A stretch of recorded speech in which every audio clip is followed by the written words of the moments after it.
Ayan, a pleasant afternoon to everyone, no? May I see your faces? Kindly open our camera.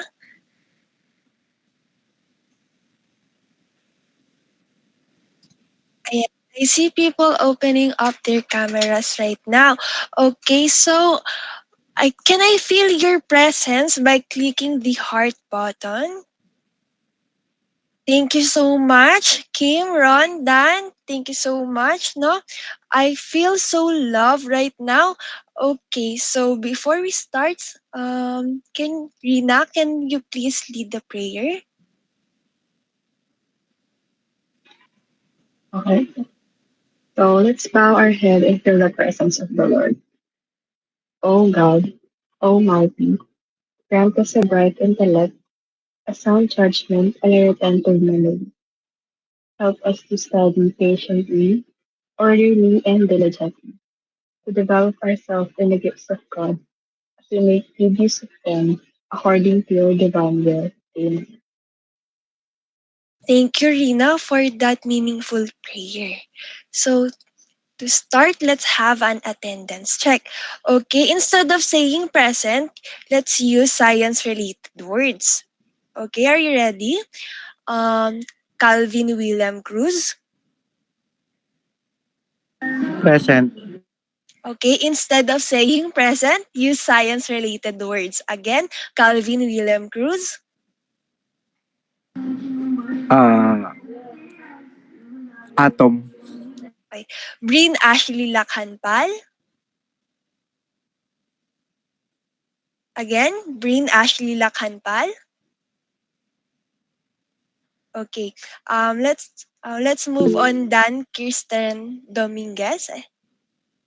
Ay, Dan. Biology po, teacher. Okay, recognized Ashley. Um, Jesseline May Dominguez. Chemistry, Johanna May Jose. Geology, Kim Vincent Evangelista. Mitochondria. Ron L. Ron Elric Catan. heavenly bodies, Rima Juliana Sanggir.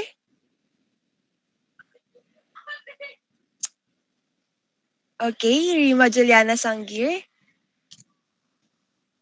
Okay, okay, recognized. Okay, for rules, we have science words. So, Ron, can you please read our rules for today? um, S. Stay respectful. C. Communicate clearly. I. Interact actively. E. Ensure digital etiquette. N. Nurture positivity. C. Commit to learning. And E. Engage responsibly. Ayan, thank you, Ron, for reading, and I hope that all of you understand our rules. So, are there any violent reactions, questions about our rules? Okay, so kindly please open our cameras, and when reciting, please raise our hands. Okay. Okay. So let's have these objectives. Anyone kindly read our objective today? Yes, I can see Dan raising his hands. Okay, Dan. Teacher, dinig po ako. Yes, loud and clear. Yeah. Objectives. At the end of the lesson, the students must be able to identify the process of genetic engineering, show compassion in applying genetic engineering process to emphasize its impact on the organisms, and arrange the sequential process of genetic engineering in creating a genetically modified organism based on plant and animal. And thank you so much, Dan. So I hope that's clear to you guys, to you class. Okay, so let's move on to our next topic. So I am encouraging you to design the future of agriculture and being proud of your own design. So please click the link that I have sent on the chat box.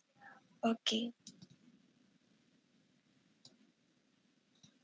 Do you access the link? I'm sorry, can you access the link? Ayan, thank you. I can see the thumbs up button. So right here we have this worksheet. So first is wait lang. Ayan. So first is to identify a contemporary agricultural challenge. So we should identify agricultural challenges or problems. Second is you will pick an organism to improve and find a beneficial trait. So you may choose a plant or an animal to improve, then engineer it by selecting a beneficial trait from another organism. So as you can see, we have here the table. Um,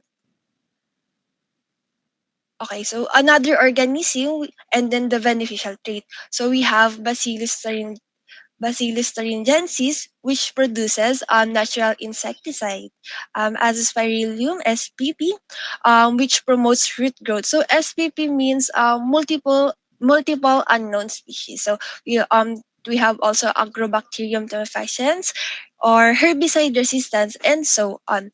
So you should choose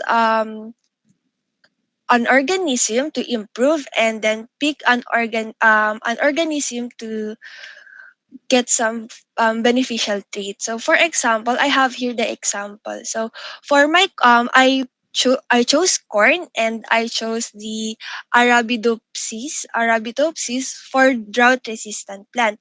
So saan natin to isusulat? So isusulat natin to sa isang malinis na papel.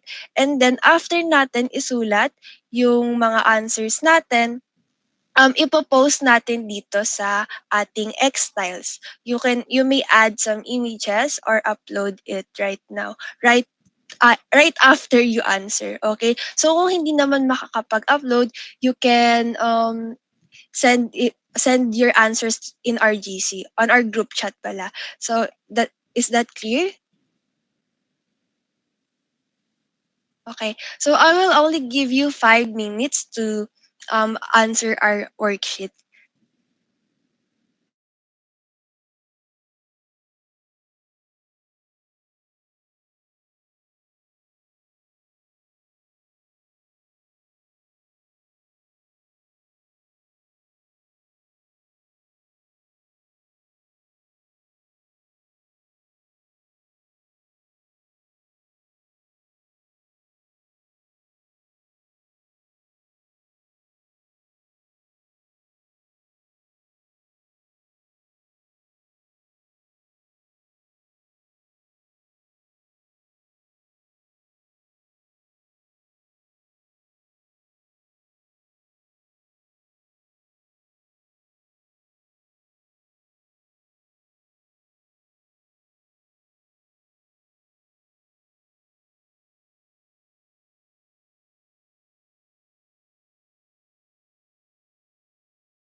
Okay, I'm sorry for the um technical issues. Okay. So please continue while habang finifix ko yung technical issues, please continue to answer the worksheet. Thank you. I'm giving you 5 minutes to answer.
Okay, we only have 2 minutes and 48 seconds.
Okay, 1 minute and 17 seconds.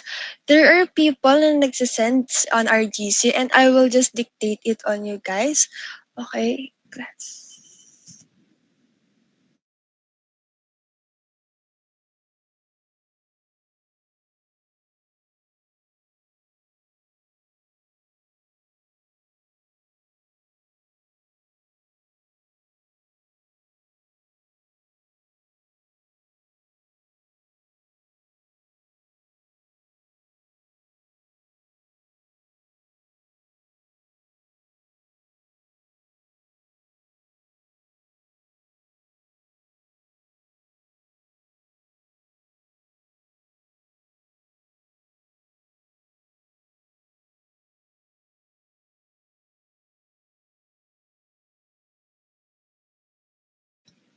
Okay, 20 seconds left.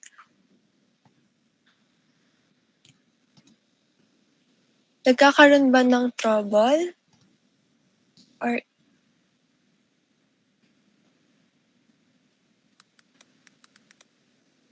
ayan.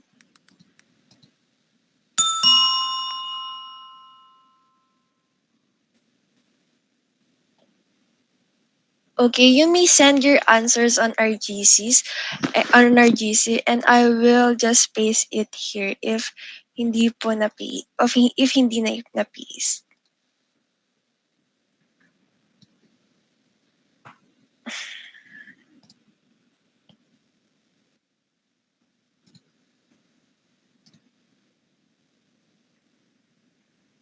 Okay, I can see the old rice plant and super rice, super corn. Okay, other answers? Okay, on GC we also have old rice plant and super rice.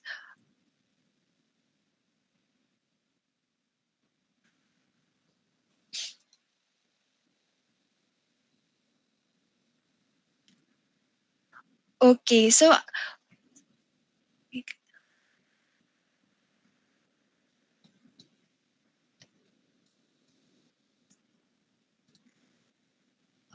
what agricultural product did you modify? Anyone? What agricultural product did you modify? Okay, Dan? Yes, what agricultural Yung sa akin product? po, teacher, rice po. Okay, rice. Anyone other than Dan? Okay, Rina? Yes? Same po kami ni Dan po, rice po. Rice. Okay, rice then. So, how does your chosen trait help address the agricultural product you the agricultural challenge you identified? So, how does this modified product help address the agricultural challenge you identified? So, Okay, may I ask Rina what agricultural challenge she identified? Madalas po kasi maulan po dito sa atin, diba? So, parang nag-incorporate po ako na maging flood resistant po sana yung rice Okay, po. flood resistant. How about Ron? What agricultural product did you identify? Sa akin, ano po, coconut tree. Kasi we know naman is coconut tree is a tree of life po. Meron na siyang water, it can provide food, and it Yes. can, ayun. So, minodify ko siya in a way na mabilis siyang tumubo kasi mahirap magpatubo ng coconut. Ayun po. Okay, it's more like on the growth, right? Okay, so okay, so who are do you consider people or sectors when modifying your chosen product? Okay, so let's try Jesseline. What product did you modify, and when modifying it, do you consider people? Tomato po yung akin. Okay, tomato. So when you modified it, do you consider the other people? Okay, like the consumers, farmers. Bukod po sa farmers, yung pong mga consumers din po. Ay, yes, okay. Consumers, no, kasi they are also um interacting with this product of yours. So consumers, we also have the farmers. Other than farmers, consumers, do we have another people to consider? Anyone?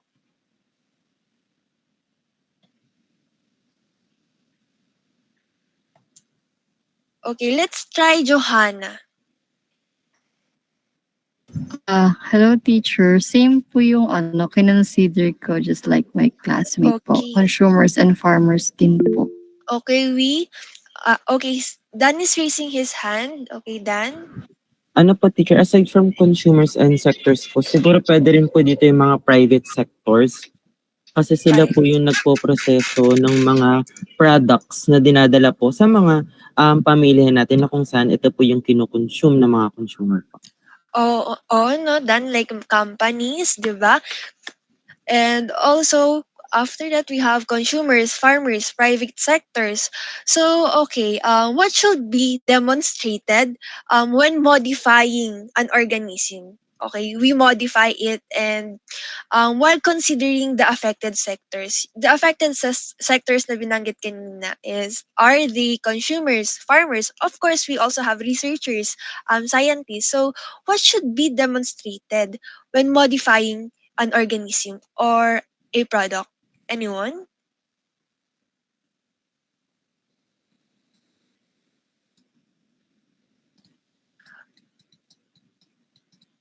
Okay, so let me rephrase that. What can you show to when you consider the feelings of the people or of the mentioned sectors, what should be demonstrated when modifying an organism while considering their feelings, the influence of the organism to that sectors?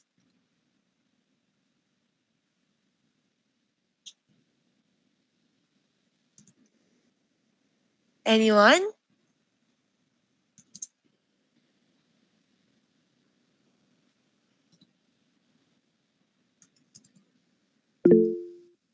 Kim? Yes? I don't know if this is correct, teacher, pero the things po na kino-consider ko when I modify po yung organism, siguro po yung purpose po ng yung purpose po nung pag-modify ko po ng organism. Ayun. Okay, purpose of modifying the organism.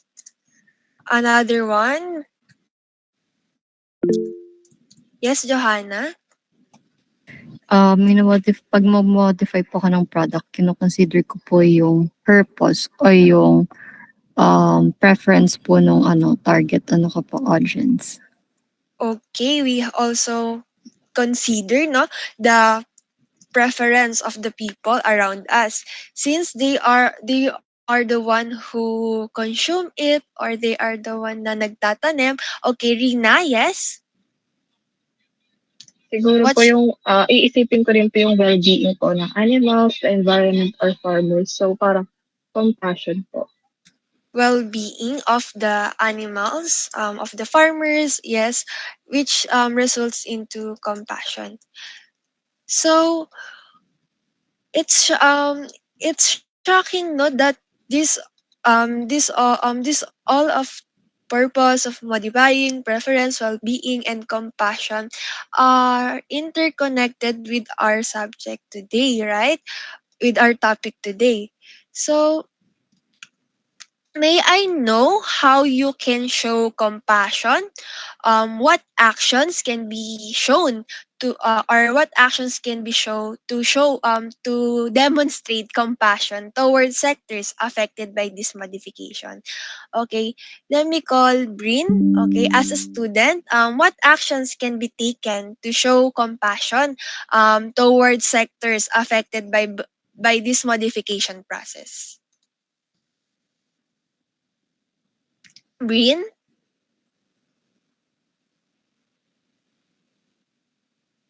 Okay, another people. Okay, Kim, as a student, what actions can be taken no, to show compassion towards sectors affected by this modification process that you have done? Teacher, naglalag po kaya ano po ulit? I'm so sorry. Yeah, so, okay, so as a student, how can you show compassion towards sectors affected by this modification process?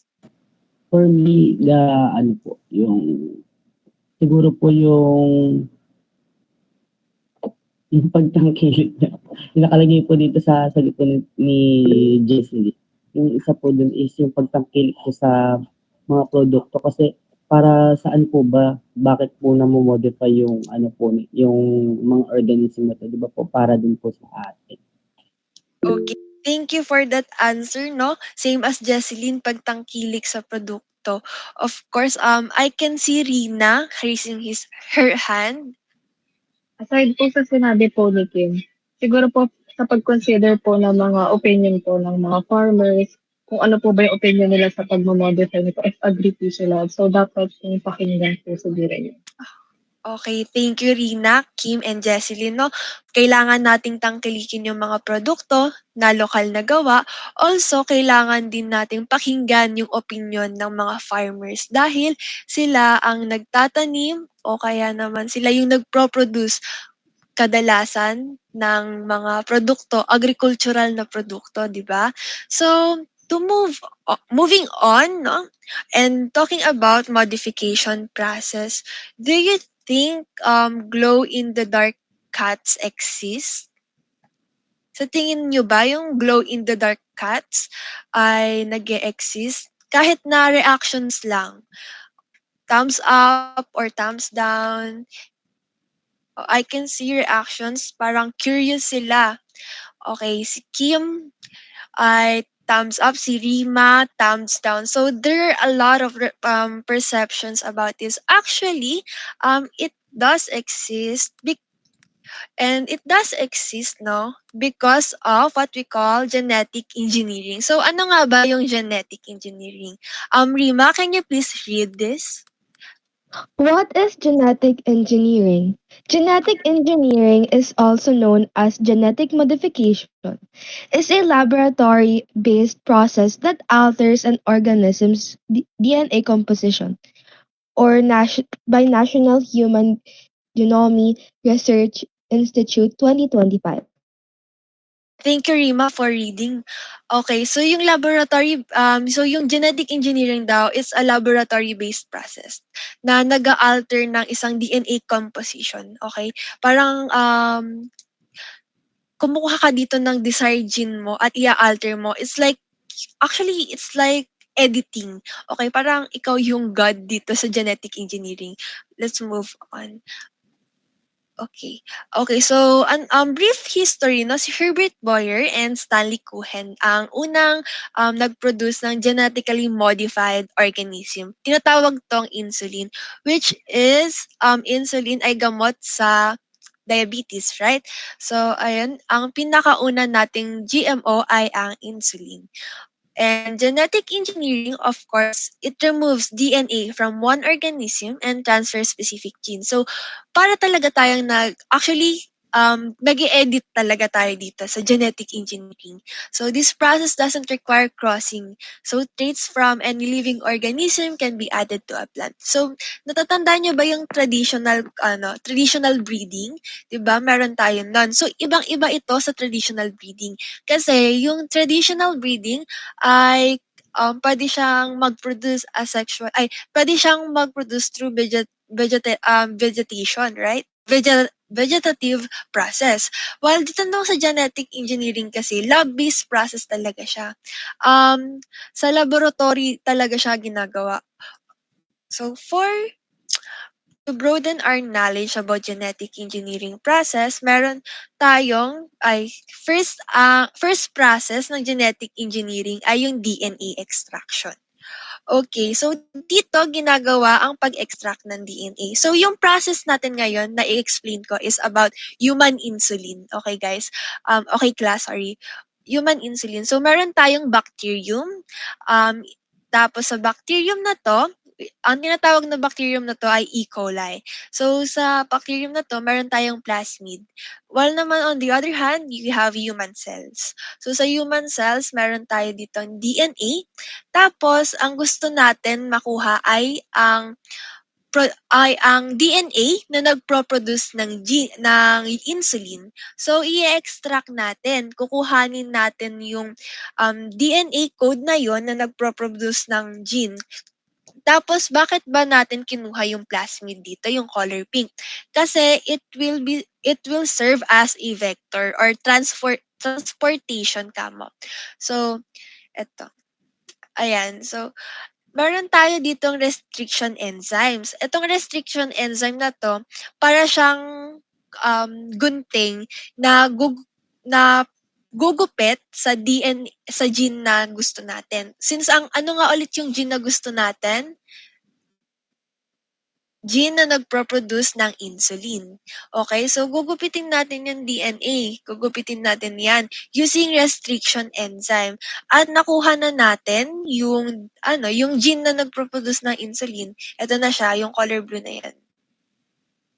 Tapos itong plasmid na to, nakikita nyo yan, ginupit din natin yan para mamaya mapapasok na, ipagko-combine natin silang dalawa. Okay, so gene cloning. Okay, can you please read this one? Ron? Ay, sige, Dan. Okay, Dan. Scientists use gene cloning to copy it from the extracted DNA. Polymerase chain reaction or PCR makes any copies of the specific gene segment. Okay, dito nagko-clone tayo ng gene na na-extract na natin. So sa polymerase chain reaction or PCR, dito pinapainit tapos biglang pinapalamig yung gene natin. Ginagawa to sa laboratory. Ayan. So sa gene design, okay, can anyone explain or interpret kung bakit nandito si Karamiya? A wild guess. Sige, Johanna?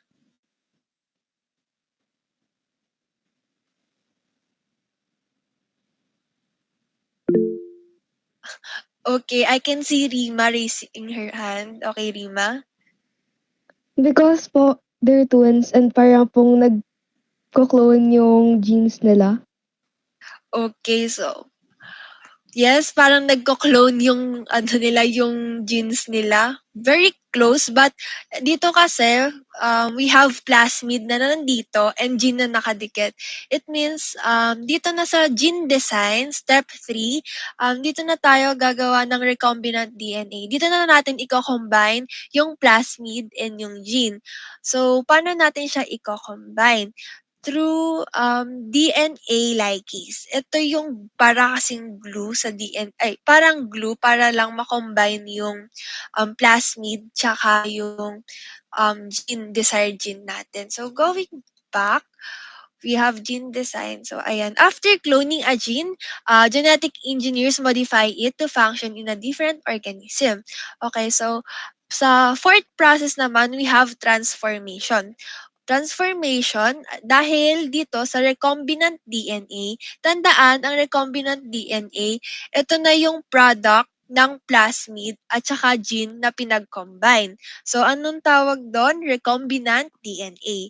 So, yung recombinant DNA natin, ipapasok na natin siya sa E. coli bacterium.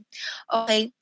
Bakit bacterium talaga yung ginagamit? Kasi mas mabilis siyang nagre-reproduce pala. Mas mabilis kasi siyang mag-reproduce. Okay? Okay, so the gene is in, who wants to read? Okay, another, other hands? Jesseline, yes? The gene is inserted into tissue culture cells to integrate into the nucleus and chromosome. DNA ligase seals the DNA strands together, creating a recombinant DNA molecule ready for transformation in a host cell. Example, bacteria.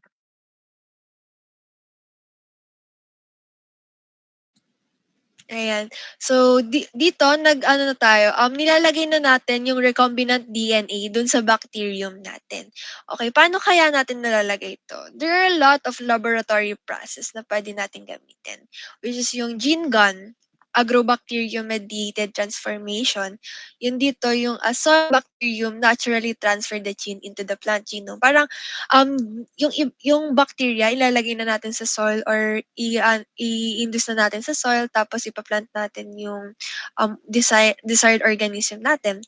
Meron din tayong viral vectors and direct injection. Injecting the gene construct directly into fertilized chicken and embryos. And last but not the least is the gene expression. So for the gene expression, dito na tayo nagpa-process or dito na natin ginagawa, ay hindi, dito na tayo nagpa-process ng ano natin, recombinant DNA natin. So as you can see dito, ito yung, sorry. Ayan. As you can see, ito na yung process natin na recombinant DNA na nilagay sa E. coli. Tapos, dito ay paparamihin na natin siya. Okay, ilalagay natin to sa agar plate and then paparamihin na natin siya. So, ito na yung mga bacteria na may lamang recombinant DNA. Actually, hindi lahat may recombinant DNA. Meron ditong walang plasmid, meron ditong walang desired genes, ganun. Or meron ditong totally walang recombinant DNA. Tapos, after that, meron tayong mga dot-dot dyan na makikita. Yung mga dot-dot-dot na yon ay mga proteins. At yung mga proteins dots na yon ay gagawin nating insulin. So, that's how you process the insulin. Okay? Pero when it comes naman sa usaping plants and animals, meron tayong back crossing tsaka top crossing. Sa back crossing, meron tayong GMO and elite plant. So, i-cross natin sila and ayun, bakit natin kaya sila i-cross? Anyone? Bakit natin kailangan, hindi naman kailangan, pero bakit may idea na pwedeng i-cross ang GMO product sa elite product? Yung GMO, yan na yung product ng mismong genetic engineering process natin. Okay, so, bakit kaya natin, okay, time's up na po. Thank you so much.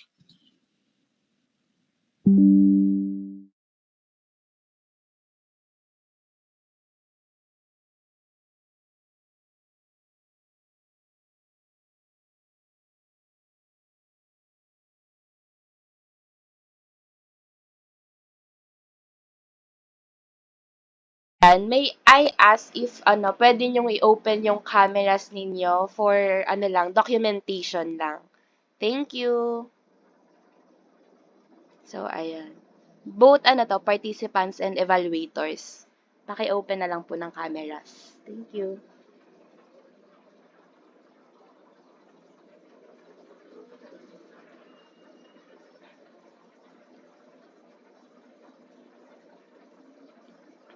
So, wait lang.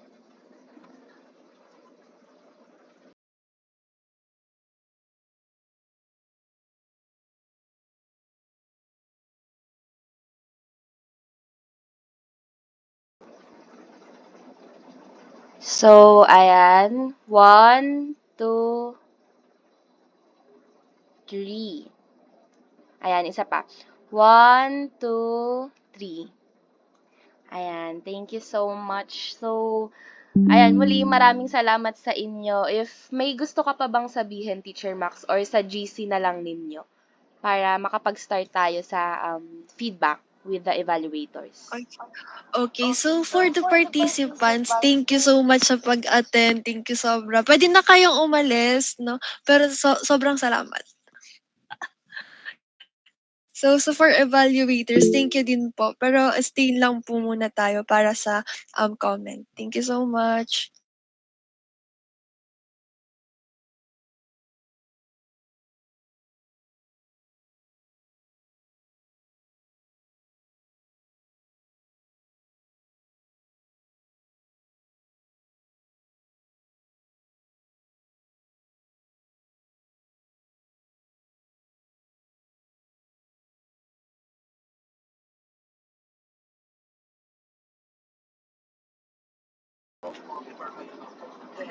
Ayan, okay na ba, Max? Para makapag-start na Ayan, ako. okay na. Yes po. So, ayan, start tayo sa evaluator. Number 1, paki-open na lang po ng cameras kapag magbibigay po kayo ng feedback. Thank you.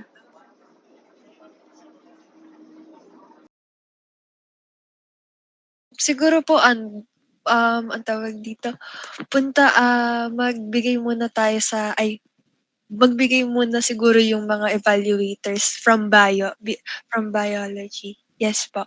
Okay, so yung pagkakasunod na lang po is si Mixel Faison, tapos po Mix Decorina, and then after that po ay si Mix Macapagal po. Ayan po. Thank you po. Hello po. Good afternoon po, Teach. Ulitin ko lang po, kailangan po ba natin mag-open ng camera po habang nagbibigay ng feedback po? Or ano po? Sige, sige. Thank you po. So, ayan.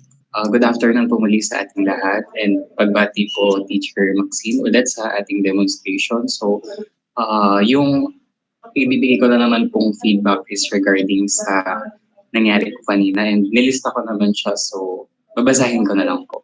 So yung una po is yung sa attendance check. Siguro yung mga comments and feedback ko lang din po kasi mostly is related sa science po talaga. So baka po doon lang ako mag-focus.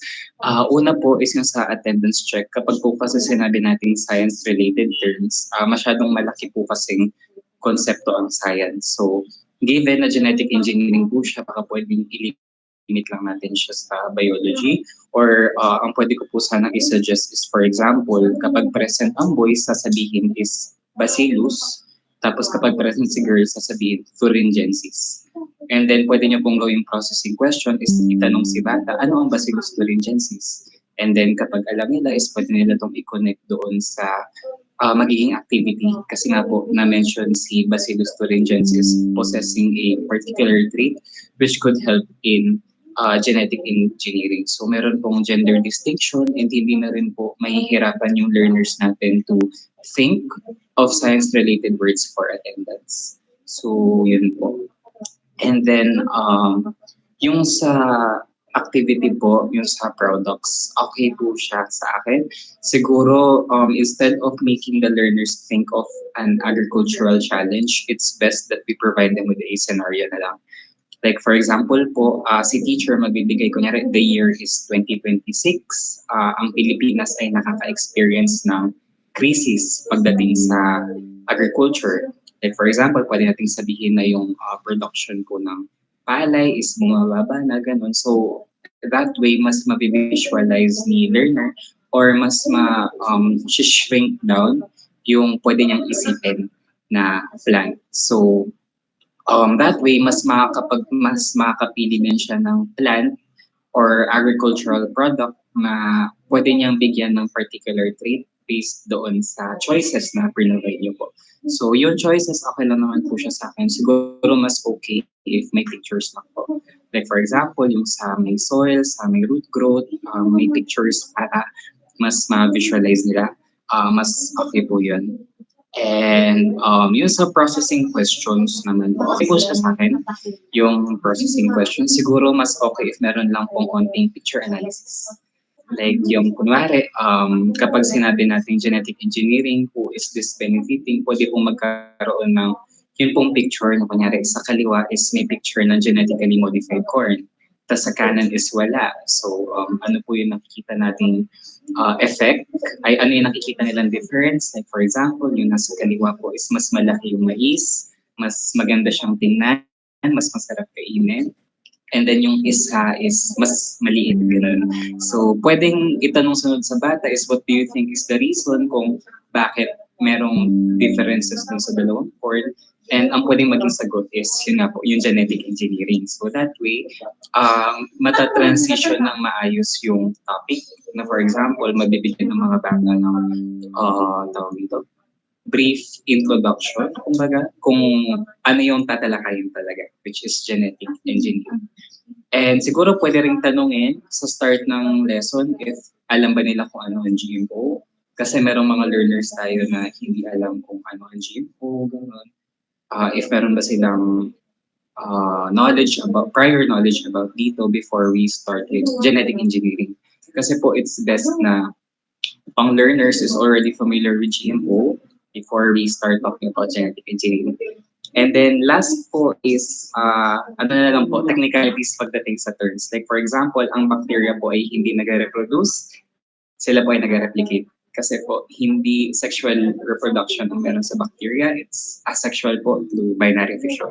And for example, kunwari yung other terms po, like yung sa mga procedures, gano'n, yung medyo technical lang po talaga, pero overall is yun na naman po. So, maraming salamat po and muli, congratulations po sa ating final demo. Yun lang po. Thank you very much po, Teach. Thank you po.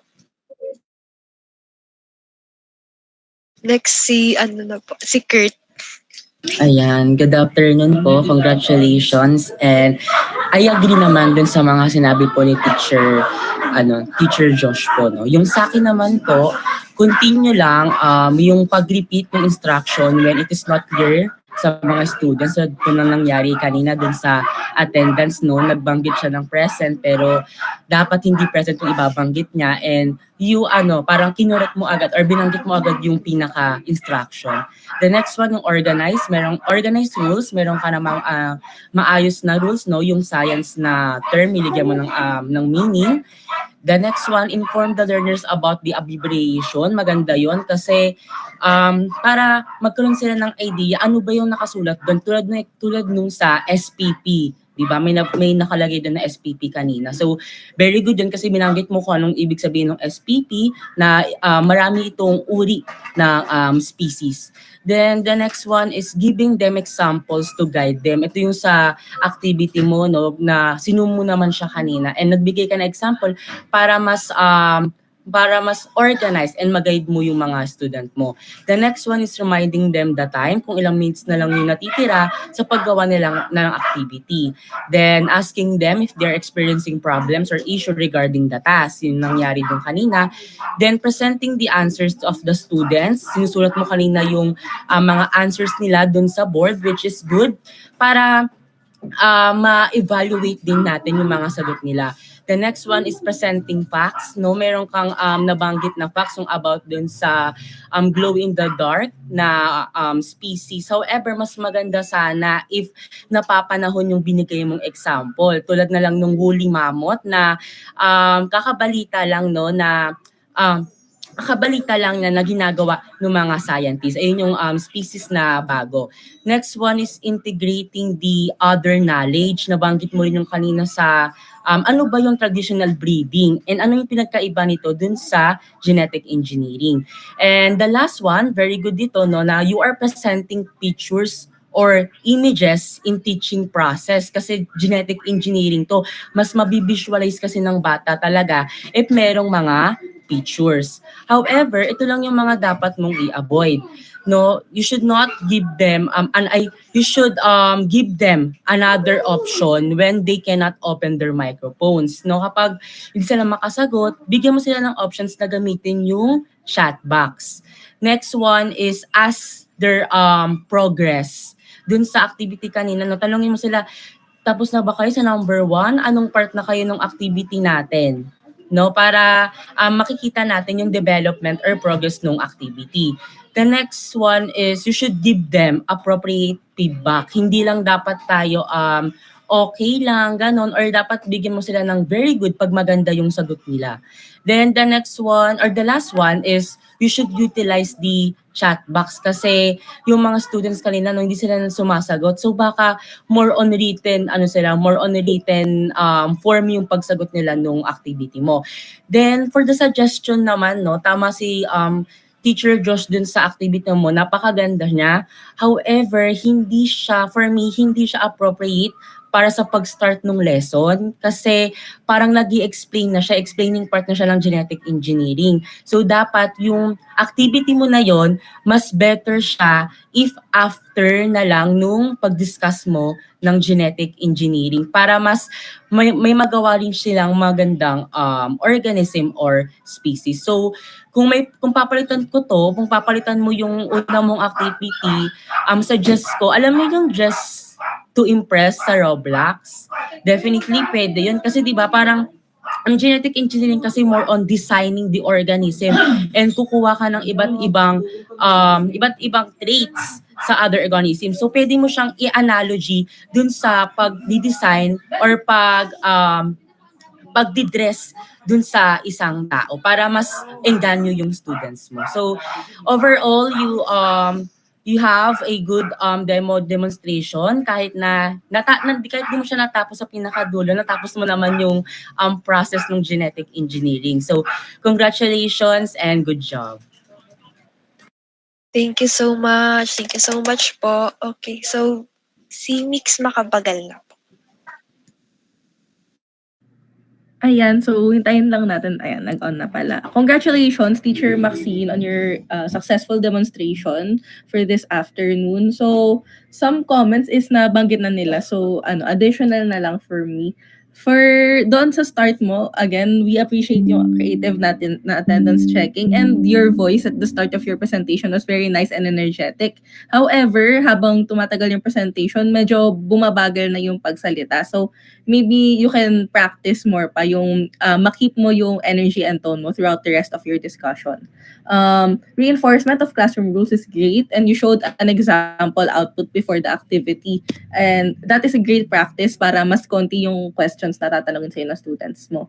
And another one is very good yung processing questions mo. However, I wish na you were able to introduce muna at least yung meaning or general na goal ng genetic modification. Even though nakita ko kanina for grade 11 to 12 yung lesson mo and supposedly mentioned na yung lesson on genetic engineering for grade 8 to 9 students. Pero sana naglagay ka pa ng isang question to refresh their knowledge on that specific topic para mas smooth yung pagpunta mo doon sa activity na ginawa mo kanina for the yung products mo na activity. And para lang, kasi medyo nakakagulat siya, akala ko nasa explain part ka na nga agad bigla. So, more hugot lang doon sa kanilang past lessons. Yung concept building mo using your activity on the products is very great. Ang ganda niya kasi dinirekta mo na agad yung connection niya doon sa pwede nilang magawa in the industries and real life, and that is a great way of building the concepts na kailangan nilang matutunan with regards to the goals of genetic engineering. And ayan, maganda din na nakikita ko na lagi ka nag-rephrase and scaffold ng questions mo kapag yung students is hindi agad nakakasagot. So that's good as well. For me, ayun, kailangan nakapag-present ka rin sana ng word bank mo or definition of terms before your discussion kasi ang daming new terms na pinakita kanina.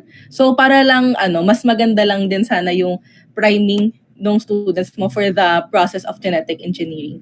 And for the yung PowerPoint presentation mo kanina, you could have used bigger fonts din kasi madami pa siyang espasyo kanina or bigger pictures as well then. Ayun lang, thank you. Congratulations, teacher.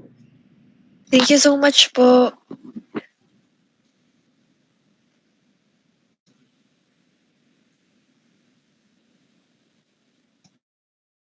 Ayan po. Thank you so much po. Sobrang daming insights yung nakuha ko right now coming from bio majors. Thank you po. And of course, ma-integrate po talaga namin to. Especially yung mga classmates ko pa na nandito sa pagtuturo ng values education. Thank you so much po. So, next naman po natin is si Teacher Shai po.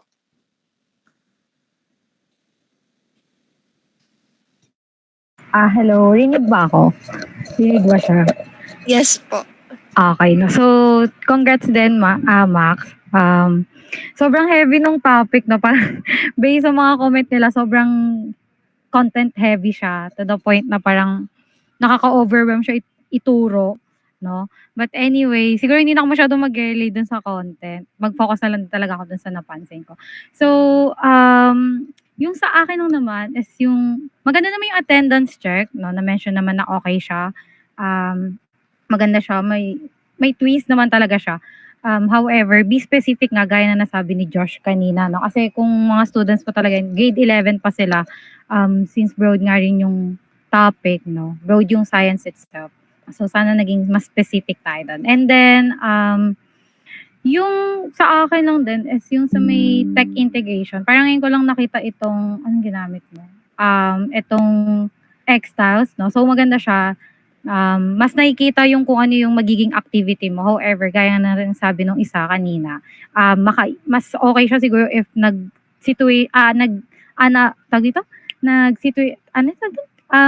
situation analysis ka, no? So, mas okay siya kaysa biglaan ka na lang na, o nga no, may paparefine ka kaagad sa mga students, no? Or ano yung product na need nilang baguhin. Magtataka talaga sila dyan kaagad. So, ano pa ba? Ang akin is, yung sa may trivia, no? Parang first time ko lang din siya narinig. As someone na hindi mahilig sa science, pero na-appreciate ko yung trivia na glow-in-the-dark na cat, no? So, goods naman siya for me. Ayan.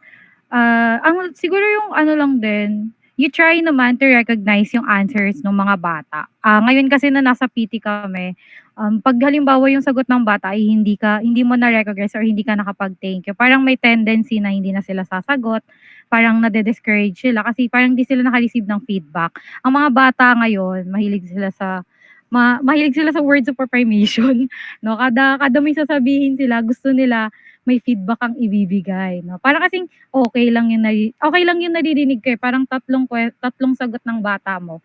Nag-okay ka lang, tapos move ka na agad sa next question. Avoid lang natin siya kasi nadi-discourage niya yung bata magsagot. Pero however, yung mga processing question ay good, malinaw. Nakikita ko rin na you try na i-rephrase yung question para mas maintindihan pa nila. Though gets naman since online setup tayo, mas mahirap talagang i-gather, no, or kunin yung attention ng mga students kapag sumasagot. Ano pa ba ang mga napansin ko? Yung sa dalawang beses mo natawag yung mga students mo na guys, no? Actually tinry mo namang i-redeem yung sarili mo na sabi mo yung guys, sabi mo ulit class, no? Buti naman na-redeem, but remind lang natin ulit na i-avoid natin yung mga ganun. And then, ano yung trouble na sinasabi mo kanina? Trouble ba sa activity or sa technical difficulties siya? Sa technical difficulties po, nawala po kasi ako. Ewan ko po, pagkakita ko po sa phone ko, nandun ako, pero sa laptop po, nawala po ako bigla. Okay. Yes po. Akala ko kung anong trouble yun. Kaya nagulat ako na. Kaya nilagay ko siya sa avoid ko. Ano yung trouble? Ano na lang sa mga terms, no? Especially ngayon. no? Ayun lang. Yung ano pa, sa may processing question, no? Parang naging pamigay ka sa sagot to the point na ginaya ka na lang ng isang student na sinabi na lang niya, "Oo nga po, kaya nga nun yung consumers, no?" Parang naging pamigay yung answer dun sa isa. And then may na-skip ka yatang question, tama ba? Question 4 yata, na-skip mo yata siya. And ayun lang naman yung mga naging comment ko. Overall, yun pala yung sa PPT. May mga extra spaces ka pa sa PPT na pwede mo pa siyang i-utilize, no? May mga tendency talaga tayong values major palakihin yung title, no? Ah, kahit nung third year ako lagi mini-mention sa amin ni Prof. Marte, lagi namin nilalakihan yung title. Ano bang meron sa title ba't super laki niya? Tapos yung mga necessary text na, nagiging small na siya, no? So, yun lang naman, overall. Congrats po. Ayan. At sumakses ka na sa values integ. Thank you so much po sa mga evaluators ko. So, sobrang dami ko pong natutunan ngayon. And dadala ko po to for sure sa pag-PPT ko. Thank you so much po.